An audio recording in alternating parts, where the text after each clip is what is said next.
பாஜக திமுக நெருங்கிருச்சு, அரசியலில் நிரந்தர நண்பனும் இல்லை, நிரந்தர பகைவனும் இல்லை அப்படின்னு. அதே மாதிரி பிரதமர் மோடியும் கருணாநிதியை புகழ்ந்து மிகப்பெரிய அறிக்கை வர விட்டுட்டார், பதிவு செஞ்சிருக்கிறார். தமிழ்நாட்டுக்கு வந்தபோது கோபாலபுரம் வீட்டுக்கே பிரதமர் நரேந்திர மோடி போனார். நம்ம பார்த்தோம், அமைச்சர்கள் கட்சியினுடைய நிர்வாகிகளுடைய அந்த புலகாங்கிதம் அடைந்த அந்த முகத்தை பார்த்தோன்னே இனி வாழ்நாள் முழுவதும் பாஜகவை நாங்கள் எதிர்க்க மாட்டோம் என்கிற மனநிலைக்கு வந்து விட்டார்களோ. நினைவிடத்திற்கு சென்று கூட அஞ்சலி செலுத்தினார்கள். ராஜ்நாத் போனாரு, அண்ணாமலை போனாரு, முருகன் போனாரு. இதெல்லாம் மரியாதை தான் அப்படின்னு சொல்றாரு. தலைமை பொறுப்பில் இருக்கிற திரு அண்ணாமலை டிஎம்கே ஃபைல்ஸ் 1, 2ன்னு போட்டு மிக கடுமையான விமர்சனம். கடந்த வாரம் வரைக்குமே அவரை திரு அண்ணாமலை அவர்களை திமுகவினுடைய அரசு பாரதி மிக கடுமையாக விமர்சனம் பண்ணியிருக்கார். எதிர்காலத்தில் கூட்டணிக்கான வாய்ப்பு இருக்கா? திராவிட முன்னேற்ற கழகம் 2026 இதே கூட்டணியில் நீடிக்குமா என்பது ஒரு பலத்த சந்தேகத்தை உருவாக்கியது. திமுக பாஜக நெருங்குவது அதிமுகவுக்கு எடப்பாடிக்கு லாபமா, லாபம் இல்லையா? இல்ல, எடப்பாடிக்கு லாபம்னு பார்க்க முடியாது. ஏன்னா, வணக்கம் நண்பர்களே, திமுக பாஜக நெருக்கம் அதிகரிக்கிறதா? இது எது போன்ற அரசியல் தாக்கத்தை ஏற்படுத்தும்? இதை பற்றி பேசுவதற்காக மூத்த பத்திரிகையாளர் திரு துரை கருணா இங்க வந்திருக்கிறார். வணக்கம் திரு துரை கருணா. வணக்கம் சகோதரன். முன்னாள் முதலமைச்சர், முன்னாள் திமுக தலைவர் கருணாநிதியுடைய உருவம் பொறித்த நாணய வெளியீட்டு விழாவில் பாஜகவுடைய அமைச்சர்கள், மத்திய அமைச்சர்கள் கலந்துட்டார், ராஜ்நாத் கலந்துட்டாரு, முதலமைச்சர் இன்னும் சில அமைச்சர் கலந்துட்டாங்க. இதன் மூலம் பாஜக திமுக நெருங்கிருச்சு அப்படின்னு சொல்றது சரியா? இல்லை, தமிழக அரசியல் களத்தில் ஒரு சொல்லாடல் காலங்காலமாக இருக்கும். அரசியலில் நிரந்தர நண்பனும் இல்லை, நிரந்தர பகைவனும் இல்லை அப்படின்னு. யாரோடு வேண்டுமானாலும் எப்போது வேண்டுமானாலும் கைகோர்ப்பார்கள், உறவு நிலைக்கு செல்வார்கள் அப்படிங்கிறதான் நம்ம கடந்த பல ஆண்டுகளாகவே என்னுடைய அரசியல் அனுபவத்தில் கடந்த 50-55 ஆண்டுகளாக அதை நான் பார்த்துட்டு வரேன். ஸோ அந்த அடிப்படையில் இந்த முறை திராவிட முன்னேற்ற கழகமும் பாரதிய ஜனதா கட்சியும், இந்த இரண்டு கட்சிகளுடைய அணுகுமுறை என்பது ஒரு இணக்கமான போக்கை தான் காட்டுகிறது. குறிப்பாக திராவிட முன்னேற்ற கழகம் பாரதிய ஜனதா கட்சியினுடைய எதிர் நிலைப்பாட்டிலிருந்து கொஞ்சம் மட்டுப்பட்டு வந்திருக்கிறார்களோ அப்படிங்கிற ஒரு பொதுவெளி தோற்றம் இருக்கிறது. கொஞ்சம் இறங்கி வந்துட்டாங்க, அதனுடைய வெளிப்பாடு தான் நம்ம பார்த்தோம். எவ்வளவு இறங்கி வந்திருக்காங்க? இல்ல, ஏறத்தாலும் ஒரு 50% கீழே வந்துட்டாங்க. ரொம்ப அதிகமா சொல்ற மாதிரி இருக்கு.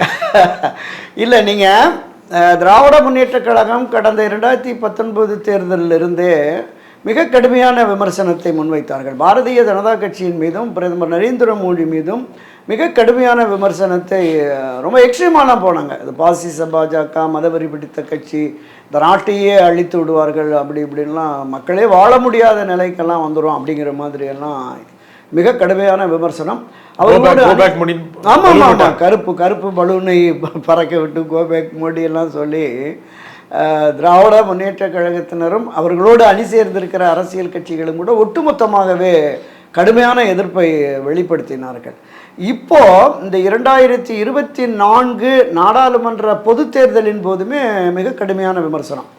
ஆட்சி அதிகாரத்திற்கு மீண்டும் பாஜகவை வரவிடக்கூடாது அப்படிங்கிறதுல பகீரத பிரயத்தனம் எடுத்து ஒட்டுமொத்த அந்த ஐஎன்டிஏ கூட்டணியினுடைய பிதாமகனாக திராவிட முன்னேற்ற கழகம் இருந்து இவர்கள் அதை முன்னெடுத்தார்கள்.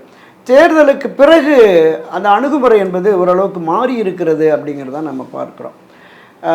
மத்தியிலே ஒரு பெரும்பான்மையான வெற்றியை பெற்று தனிப்பெரும்பான்மையோடு பாரதிய ஜனதா கட்சி 300க்கும் மேற்பட்ட இடங்களை பெற்று ஆட்சி அதிகாரத்திற்கு வந்துவிடுமே என்றால் ஒரு மிகப்பெரிய மோசமான பின்விளைவு. அவர்கள் நினைத்த எல்லா சட்டங்களையுமே எல்லா திட்டங்களையுமே நிறைவேற்றி விடுவார்கள்.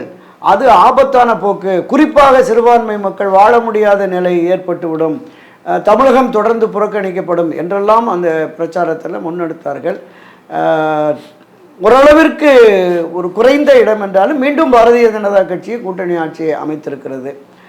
இப்போது இந்த நிலைப்பாட்டில் பாரதிய ஜனதா கட்சி மாநில கட்சிகளுக்கு எதிரான, மாநில ஆட்சி கட்சிகளுக்கு எதிரான, மாநில பிரதான கட்சிகளுக்கு எதிரான போக்கை கை கொள்ளாது என்கிற நிலை மத்தியில் இப்போ தெரிகிறது.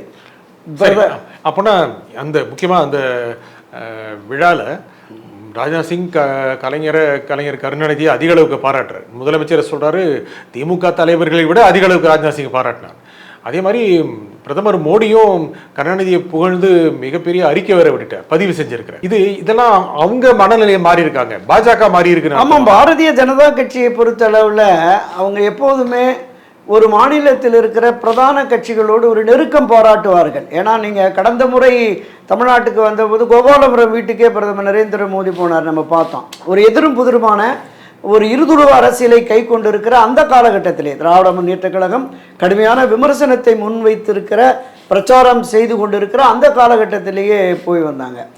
இப்போ கடந்த முறை பிரதமராக இருந்த பொழுது இங்கு நடந்த 2-3 அரசு விழாக்களுக்கு, தமிழக அரசு முன்னெடுத்து நடத்திய அரசு விழாக்களுக்கு, குறிப்பாக அந்த சதுரங்க விழாவாகட்டும், இங்கே சீன பிரதமர் வந்த அந்த மாமல்லபுரம் விழாவாகட்டும், இது எல்லாமே தமிழ்நாடு அரசையும் தமிழ்நாடு முதலமைச்சரையும் மத்திய அமைச்சர்களும் பாரத பிரதமருமே பலபட பாராட்டி பேசியிருக்கிறார்கள். எனவே அவர்களுடைய அணுகுமுறை என்பது ஒரு தேசிய பார்வை அணுகுமுறை.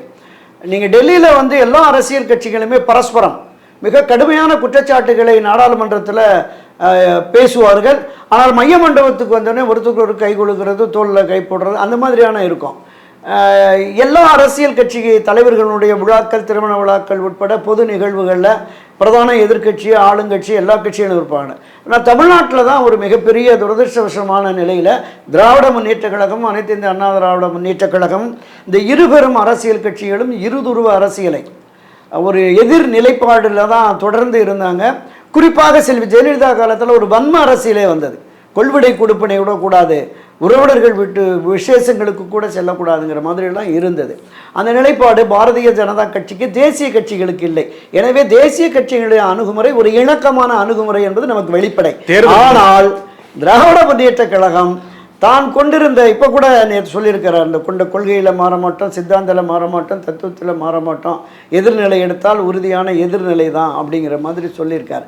ஆனால் நமக்கு பொதுவெளி தோற்றம் என்பது இவர்களுடைய அணுகுமுறை என்பது கடந்த ஒரு வாரம் 10 நாட்களாகவே பெரிய அளவில் எதிர் பிரச்சாரங்கள் இல்லை. ஆகஸ்ட் 15 சுதந்திர தின விழாவுக்கு திராவிட முன்னேற்றக் கழகம் இந்த விழாவில் பங்கேற்காது என்று சொல்லிவிட்டு, திராவிட முன்னேற்றக் கழகத்தின் தலைவரான முதலமைச்சர் திரு மு.க. ஸ்டாலினும் அந்த கட்சியின பொதுச் செயலாளரான துரைமுருகன் உள்ளிட்ட மூத்த அமைச்சர்களும் அந்த விழாவில் போய் பங்கேற்கிறாங்க. எது சொல்றீங்க? இந்த ஆகஸ்ட் 15 ஆளுநருடைய தேநீர் விருந்துல, தேநீர் விருந்துல முதலமைச்சர் முறையில், அதுதான் நான் சொல்ல வரேன். நீங்க முதலமைச்சர் என்கிற முறையில திமுக தலைவர் திரு ஸ்டாலின் அவர்களும் திமுகவின் பொதுச் செயலாளர் துரைமுருகன் உள்ளிட்ட அமைச்சர்களும் அவங்க எல்லாமே கட்சியிலையும் பொறுப்பில் இருக்கிறாங்க, போனார்கள். அதில் அங்கே தான் நமக்கு ஒரு இணக்கமான போக்கு. நீங்கள் ஒரு எந்திரத்தனமாக தான் இருக்கும். கடந்த காலங்களில் கவர்னர் ஆளுநரோடு புறக்கணிச்சிருக்காங்க. ஆமாம், விருதுகளை புறக்கணிச்சிருக்காங்க. தவிர்க்க முடியாத சில விழாக்கள் வருகிற பொழுது ஒரு இணக்கமான போக்கு தெரியாது. இவர் ஒரு பக்கம் பார்த்துட்டு இருப்பாரு, அவர் ஒரு பக்கம் இருப்பாரு, அவர் பேசிட்டு போயிடுவாரு. அந்த மாதிரி தான் இருந்தது. பல்கலைக்கழகத்துடைய பட்டமளிப்பு விழாக்கள் கூட பொன்முடி கலந்துக்காம இருந்திருக்காரு. ஆமா, நிச்சயமா அப்படிப்பட்ட ஒரு மனநிலையில் இருக்கிறவர்கள் இப்போது வந்திருக்காங்க. நீங்க அந்த விழா மேடையை ஆமா, ஏன் பிஜேபி கருணாநிதி புகழ் பாடுது? திராவிட முன்னேற்ற கழகம் மீண்டும் ஆட்சி கட்சியாக வந்துருச்சு. இன்னும் 2 வருஷம் இந்த கவர்மெண்ட் இருக்கிறது. இனிய வருகிற 2026 தேர்தலிலும் அதற்கான வெற்றி வாய்ப்பு கூடுதலாக இருப்பது போன்ற ஒரு தோற்றம் இருக்கிறது. கூட்டணி பலம் இங்கே கட்சிகள் சிதறி கிடக்கிறது. 4 முனை போட்டி வருமா, 5 முனை போட்டி வருமா அப்படிங்கிற மாதிரி இருக்குது. இப்போது டெல்லியில் மாநில கட்சிகளின் ஆதரவோடு தான் இருக்குது. மிக முக்கியமான மசோதாக்கள் கொண்டு வந்து அது சட்டமாக நிறைவேற்றுவதற்கு நாடாளுமன்றத்தினுடைய 2 அவையிலுமே பெரும்பான்மையான உறுப்பினர்களின் ஆதரவு தேவைப்படுகிறது. அப்போ இங்கே மக்களவையில் அதிக பெரும்பான்மையாக கிட்டத்தட்ட 39-40 திராவிட முன்னேற்ற கழக அணி, திமுகவை தனிச்ச ஒரு 20 எம்பிக்கள் இருக்கிறாங்க. இதை தாண்டி மாநிலங்களவையிலும் திமுகவுக்கு கணிசமான எம்பிக்கள் இருக்கிறாங்க. ஆக முக்கியமான மசோதாக்களை கொண்டு வந்து நிறைவேற்றுவதற்கு இவர்களுடைய ஆதரவு நிலைப்பாடு தேவை என பாஜக கருதி இந்த நிலைப்பாட்டை எடுத்திருக்கோம் அப்படின்னு நான் கருதுகிறேன். இன்னொன்று, கடந்த காலங்களில் அன்றைய முதலமைச்சர் மறைந்த கலைஞர் கருணாநிதி அவர்கள் வலிய போய் பாரதிய ஜனதா கட்சி அந்த 88-89 காலகட்டங்களில் அன்றைக்கு கூட்டணியில் இருந்த மரியாதைக்குரிய மறைந்த செல்வி ஜெயலலிதா அவர்கள் வந்து ஆட்சியை 13 மாதத்தில் கலைச்சிட்டாங்க. 98-99 காலகட்டங்களில். ஸோ அப்போது இவர் போய் வெளியே சென்று பாரதிய ஜனதா கட்சிக்கு திராவிட முன்னேற்ற கழக ஆதரவு கொடுத்து அவர்கள் ஆட்சியை கொண்டு போனாங்க. ஸோ அந்த மாதிரியான ஒரு நிலைப்பாட்டை முன்பு அவர்கள் ஆதரவு நிலைப்பாட்டை எடுத்ததெல்லாம் நினைத்து தான் பிரதமர் நரேந்திர மோடியும் விழாவில் கலந்து கொண்ட ராஜ்நாத் சிங் அவர்களும் பார்த்தீங்கன்னா அவர் ரொம்ப ஒரு குதூகல மனப்பான்மையோடு இருந்தார். ஒரு பட்டு வேட்டியை போட்ட உடனே அவர் முதலமைச்சர் வந்து அந்த வேட்டியை உடனே வழக்கமாக அவங்க செக்யூரிட்டி ஆஃபீஸர் எடுத்துட்டாங்க. இவருடைய செக்யூரிட்டி ஆஃபீஸர் எடுக்க வந்தபோது இருக்கட்டும்னு சொல்லிட்டு இது எனக்கு நல்லா இருக்கான்னு கேட்குறாரு. இது நான் போட்டுக்குவா அப்படின்னு முதலமைச்சரை கேட்குறாரு. அவங்க நல்லா இருக்குது. அப்புறம் முதலமைச்சர் ஒரு பட்டு சால்வை போட வர்ற போதும் அதை ரிமூவ் பண்ணிவிட்டு போடுறாங்க. அந்த விழாவில் தொடக்கத்திலேயே அனைவரும் எழுந்து நின்று கையொலி எழுப்பி மறைந்த முதலமைச்சருக்கு மரியாதை செய்கிற போது உணர்ச்சியின் உச்சத்துக்கு போயிட்டாங்க திராவிட முன்னேற்ற கழகத்தினுடைய. நீங்கள் அந்த முன்வரிசையில் இருந்த அமைச்சர்கள் கட்சியினுடைய நிர்வாகிகளுடைய அந்த புலகாங்கிதம் அடைந்த அந்த முகத்தை பார்த்தோன்னே இனி வாழ்நாள் முழுவதும் பாஜகவை நாங்கள் எதிர்க்க மாட்டோம் என்கிற மனநிலைக்கு வந்து விட்டார்களோ அப்படின்னு நமக்கு அந்த தோற்றம் தெரிஞ்சது. இருக்கலாம். இது முக்கியமாக தேர்தல், நீங்க சொன்னீங்க தேர்தல் காலத்தில் ஒருவர் கடுமையாக விமர்சித்துக் கொள்வது இயல்பு. இருந்தாலும் கூட தமிழக பாஜகவினர், முக்கியமாக தமிழக பாஜக தலைவர் அண்ணாமலை செல்வி ஜெயலலிதாவையும் கடுமையாக விமர்சித்திருக்கிறார், கருணாநிதியும் கடுமையாக விமர்சித்திருக்கிறார். அப்படி இருக்கும்போது அவங்க அவருடைய நினைவிடத்திற்கு சென்று கூட அஞ்சலி செலுத்தினார்கள். ராஜ்நாத் சிங் போனார், அண்ணாமலை போனார், முருகன் போனார்.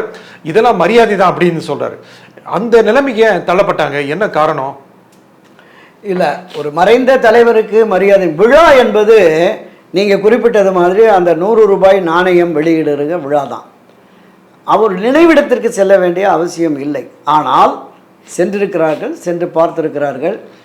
திரு எல் முருகன், திரு ராஜ்நாத் சிங் மத்திய அமைச்சர் அவர்கள் மட்டுமே போகலாம். மாநில பாரதிய ஜனதா கட்சியினுடைய தலைமை பொறுப்பில் இருக்கிற திரு அண்ணாமலை டிஎம்கே ஃபைல்ஸ் 1, 2ன்னு போட்டு மிக கடுமையான விமர்சனம். கடந்த வாரம் வரைக்குமே அவரை திரு அண்ணாமலை அவர்களை திமுகவினுடைய அரசு பாரதி மிக கடுமையாக விமர்சனம் பண்ணியிருக்கார்.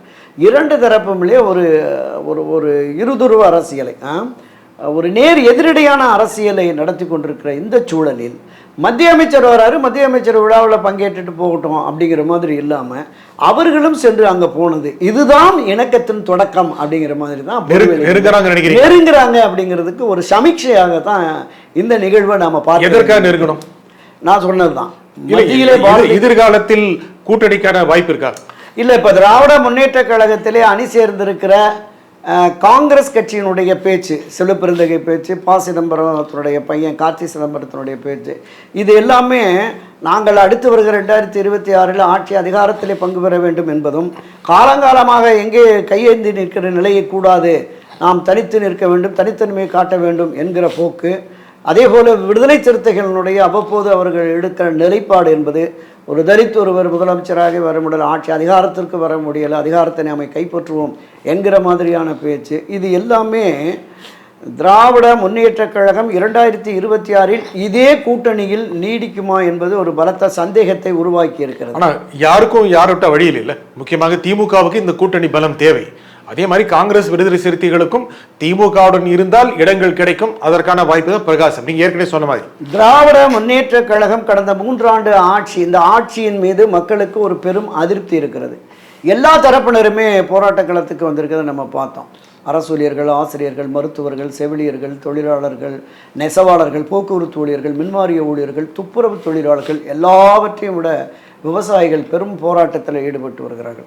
இன்னும் 2 ஆண்டுகள் இருக்கிற பொழுது இந்த மீதமுள்ள 2 ஆண்டுகளிலும் மக்களினுடைய கோபம், வெறுப்பு, ஆத்திரம், ஆவேசம் என்கிற நிலை அதிகரிக்கும்.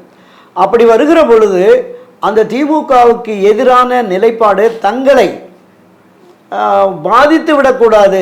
பொதுவெளிகளில் போய் இந்த 5 வருஷமாக அந்த ஆட்சிக்கு நீங்கள் தானே துணை போனீங்கன்னு பொது உடைமை கட்சியினரையும் காங்கிரஸ் கட்சியினரையும் விசிகா போன்ற கட்சியினரையும் மக்கள் கேள்வி எழுப்பிவிடக்கூடாது என்பதால் ஒரு மாற்று ஏற்பாடாக ஏதாவது செய்யலாம் அப்படிங்கிற மாதிரி. முக்கியமாக இன்னைக்கு இருக்கிற நிலைமை பொறுத்த வரைக்கும் 2019 விட 2021 திமுக அணிக்கு வாக்கு சதவீதம் குறைந்தது. 2019 மக்களவை தேர்தலை விட 2021 சட்டப்பேரவை தேர்தல், 2021 சட்டப்பேரவை தேர்தலை விட 2024 மக்களவைத் தேர்தலில் வாக்கு சதவீதம் கொஞ்சம் அதிகரித்திருக்கிறது. அந்த அணி பலம் இழக்கவில்லை, திமுக பலம் இழக்கவில்லை. நீங்கள் சொன்னது போல ஆட்சி செய்வதால் ஆட்சிக்கு எதிரான மனநிலை இருந்தாலும் கூட தொடர்ந்து பெண்களுக்கு செய்து வருகின்ற பல்வேறு விதமான திட்டங்கள், மாணவர்களுக்கு கொடுக்கப்படுகின்ற பல்வேறு விதமான சலுகைகள் திமுகவுக்கு வாய்ப்புகள் அதிகம் அப்படிங்கிற மாதிரி காண்பிக்க. நீங்களே இந்த பேட்டியோட ஆரம்பத்தில் சொன்னீங்க, மீண்டும் திமுக தான் வரக்கூடிய வாய்ப்பு இருக்கு அப்படின்னு. அப்படி இருக்கும்போது காங்கிரஸோ விடுதலை சிறுத்தைகளோ பிச்சுக்கிட்டு போவாங்கிறது பெரிய சந்தேகம். திமுக அணி நல்லா உறுதியா இருக்கு. அப்படி இருக்கும்போது அது பிரியும் அப்படி எப்படி எதிர்பார்க்கலாம்? இல்லை, அதாவது நான் குறிப்பிட்டது மாதிரி இந்த 5 ஆண்டு ஆட்சியின் மீதான அதிருப்தி என்பது மக்களுக்காக, மக்கள் பிரச்சனைகளுக்காக எதிர்க்கட்சிகள் தங்களுடைய கடமையை செய்யவில்லை என்கிற போது ஒரு பாதிப்பு வருமோ என்கிற ஒரு பயம் நிச்சயமாக இருக்கும்.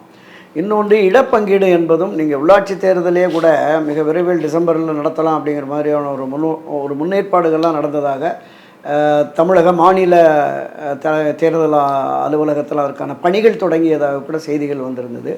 இப்போ அது இப்போதைக்கு இல்லை.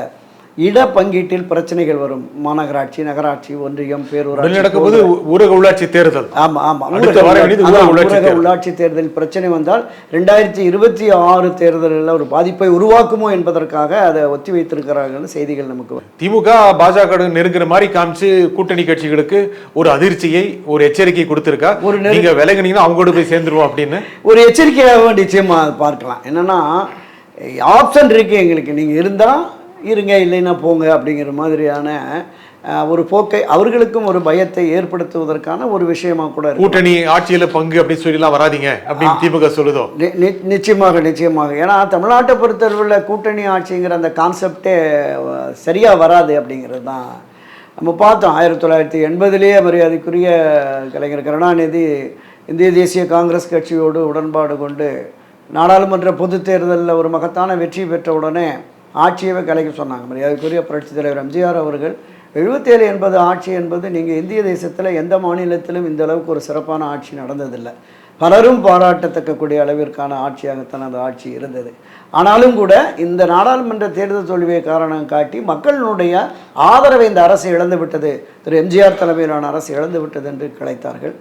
அப்போ தான் கூட்டணி ஆட்சிங்கிறார் கான்செப்ட். 2 பேருமே தனித்தனியாக 109 இடங்கள், திராவிட முன்னேற்ற கழகம் 109, காங்கிரஸ் 109, மீதமுள்ள 10-16 தொகுதிகளை சிறிய கட்சிகளுக்கு பங்கெடுத்து கொடுத்தாங்க. ஆனால் 5 மாதத்தில் அந்த சட்டப்பேரவை பொது தேர்தல் வந்தபோது தமிழ்நாடு முழுவதும் போய் நான் என்ன தவறு செய்தேன், ஏன் என ஆட்சியை கலைத்தார்கள், இதுதான் எம்ஜிஆருடைய கோரிக்கையாக இருந்தது.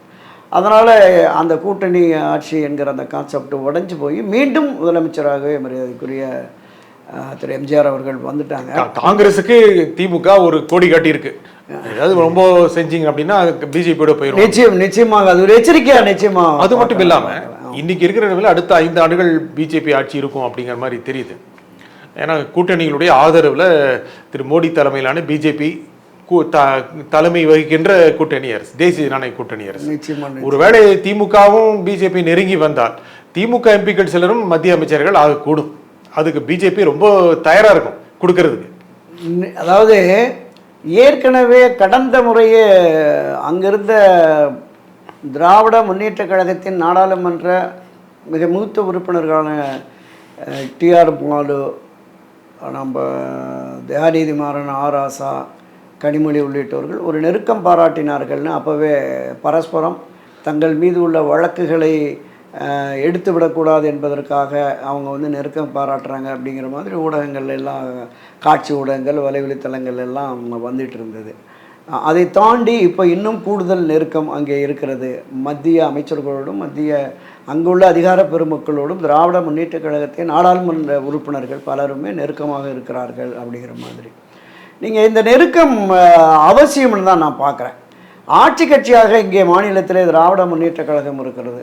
தொடர்ந்து எதிர்நிலைப்பாட்டை எடுக்கிற பொழுது இவங்க அடிக்கடி சொல்கிறாங்கல்ல, மத்திய அரசு மாற்றாந்தான மனப்பான்மையோடு நடந்து கொள்கிறது, தேவையான நிதிகளை தருவதில்லை, புதிய திட்டங்களை தருவதில்லை அப்படிங்கிற மாதிரி.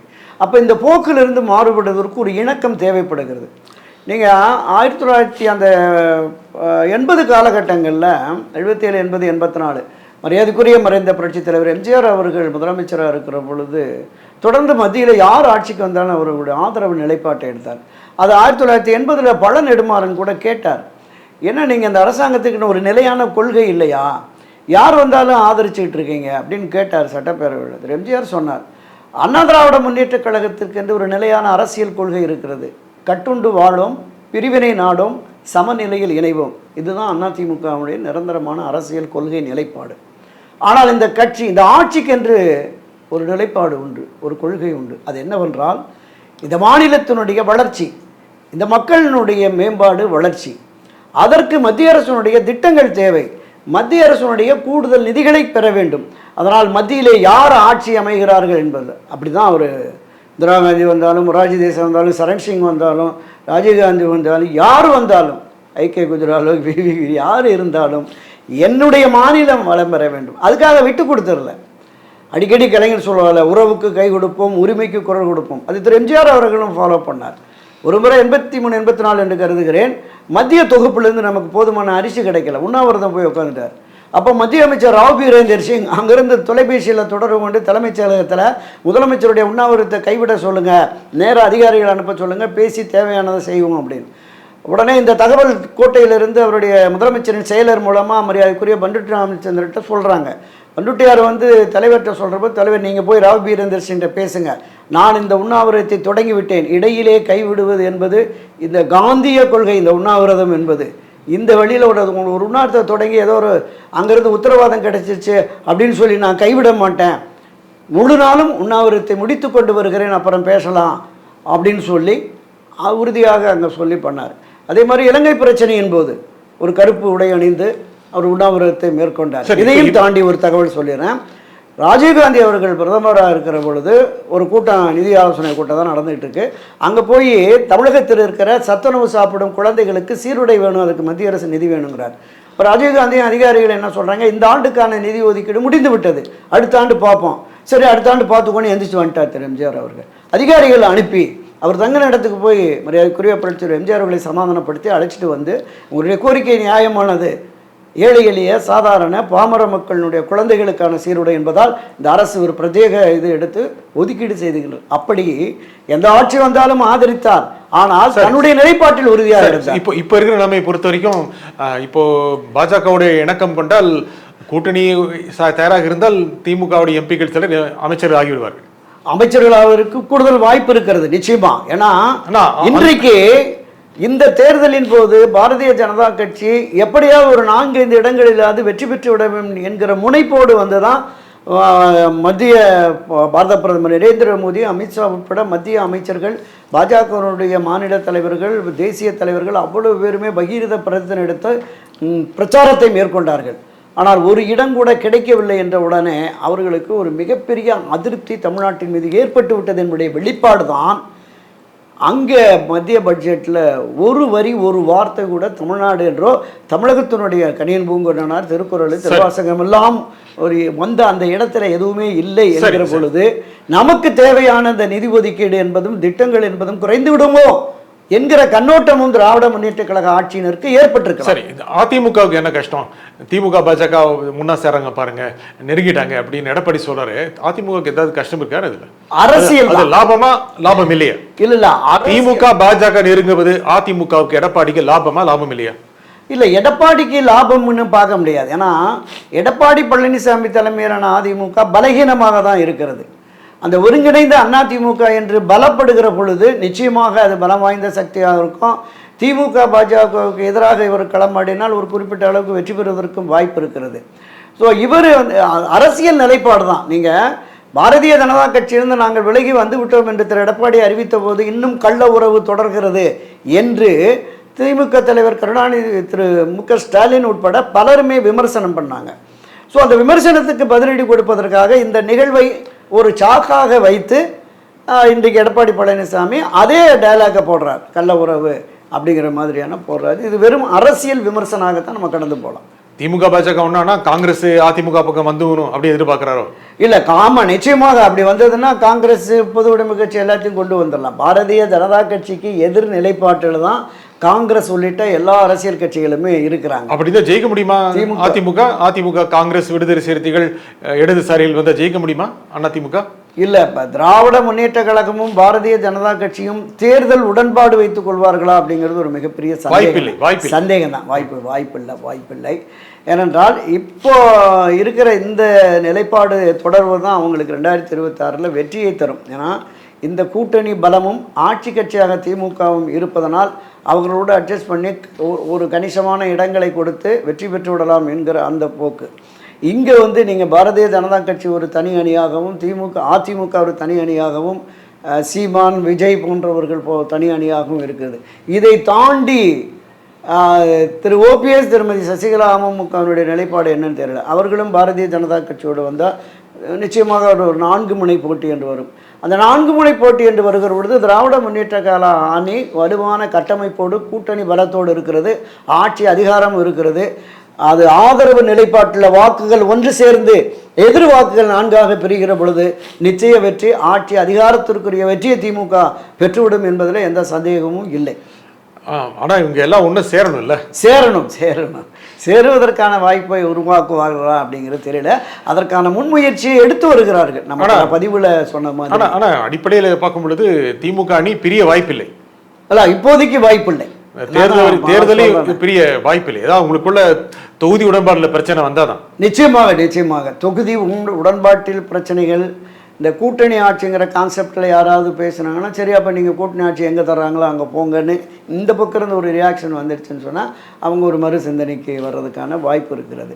எனவே நான் கூட்டணி ஆட்சிக்கு திமுகவும் அதிமுகவும் ரெண்டுமே இல்லை, நீங்கள் 2006 நினைக்கிறேன், 91 92 இடங்களில் தான் திராவிட முன்னேற்ற கழகம் 2006 அன்றைக்கு விரும்பி இருந்தால் காங்கிரஸ் கட்சியும் பாட்டாளி மக்கள் கட்சியும் எங்களுக்கு கூட்டணி ஆட்சியில் இடம் வேண்டும் என்று கேட்டிருந்தால் கொடுத்துருக்கணும். கொடுக்க வேண்டிய கட்டாயத்தில் தான் இருந்தார் திராவிட முன்னேற்ற கழக அன்றைய முதலமைச்சர் திமுக தலைவர் கலைஞர் கருணாநிதி. ஆனால் மிக சாமர்த்தியமாக ரிசல்ட் வந்த அடுத்த 1 மணி நேரத்தில் டெல்லியில் பேசி காங்கிரஸை கன்வின்ஸ் பண்ணி கையெழுத்து போட சொல்லுங்கள் அப்படின்னு சொல்லிட்டு இங்கே உள்ள மாநில காங்கிரஸ் தலைவர் வந்து நிபந்தனை ஆதரவுன்னு கையெழுத்து வாங்கின உடனே அந்த கையெழுத்தோடையும் ஒரு கணிசமான தொகையோடையும் பாமகவை போய் பார்த்து நீங்கள் இந்த மாதிரி காங்கிரஸ் மாதிரியே வெளியிலிருந்து ஆதரவு தரணும் அப்படின்னு ஒரு பேச்சுவார்த்தை நடத்தி 2 பேர்கிட்டையுமே நிபந்தனையற்ற ஆதரவுன்னு கடிதத்தை வாங்கி நேராக கவர்னரை போய் பார்த்து அடுத்த நாளே பதவி பிரமாணத்தை எடுத்துகிட்டு வந்துட்டார். அவர் ஒரு சாமர்த்தியமான அரசியல்வாதி என்பதால் இந்த கூட்டணிக்கு இடமே கொடுக்கல. அன்றைக்கு நினைத்திருந்தால் கூட்டணி ஆட்சி தமிழ்நாட்டில் அமைஞ்சிருக்கும். அடுத்தடுத்த அதுவும் கூட்டணி ஆட்சி மாதிரி தான் ஒரு மைனாரிட்டி அரசு தானே ஜெயலலிதா கடைசி வரைக்கும் அந்த 5 ஆண்டுகளும் மைனாரிட்டி திமுக அரசு விமர்சனம் பண்ணாங்க. இல்லை, அந்த கூட்டணி ஆட்சி என்பது அன்றைக்கு வருவதற்குரிய வாய்ப்பு இருந்தது. அந்த வாய்ப்பை பாமகவும் காங்கிரசும் தவறு விட்டது அப்படிங்கிறது தான் நம்ம யதார்த்தம். இந்த நிகழ்ச்சியில் உங்கள் கருத்தில் குறிப்பிக்காக திரு துரைக்கரன் மிக்க நன்றி. நன்றி ஐயா, வணக்கம். மீண்டும் ஒரு நிகழ்ச்சி சந்திப்போம். நன்றி, வணக்கம்.